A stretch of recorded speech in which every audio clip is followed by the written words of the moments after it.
संदीप भाऊ, वाल्मिक कराड यांच्याकडे विदेशी सिम कार्ड, विदेशामध्ये संपत्ती, काय म्हणाल? शॉकिंग आहे. नाही बघा, त्यांना पहिल्यापासून संरक्षण आहे. ज्या पद्धतीने मीडियावरती सगळ्या गोष्टी येतात किंवा प्रॉपर्टीचा ज्या खुलासा होतोय किंवा एखादा बाहेरच्या देशातून जेव्हा सिम कार्ड येतं तो तुम्ही हे लक्षात ठेवलं पाहिजे की त्यांचे कॉन्टॅक्ट्स कुठंपर्यंत आहेत. अटक व्हायला उशीर झाली, अटक झाल्यानंतर सुद्धा जे काय कट कारस्थान आहे त्याच्यामध्ये अजून सुद्धा नाव घेतलं नाही.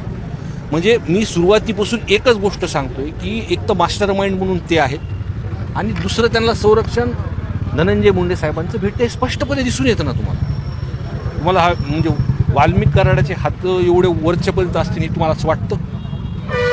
ज्या पद्धतीने ते सरेंडर होतात, ज्या पद्धतीने प्रशासनाला समोर जातात, सरेंडर झाल्यानंतर त्यांच्या अंगावर तर तसंच गामजा, हातात दोरे, तसेच त्यांना लॉकअपमध्ये ट्रीटमेंट भेटते. फक्त त्यांच्यापर्यंत तपास आला की थांबतो. हा विषय तर पूर्ण महाराष्ट्र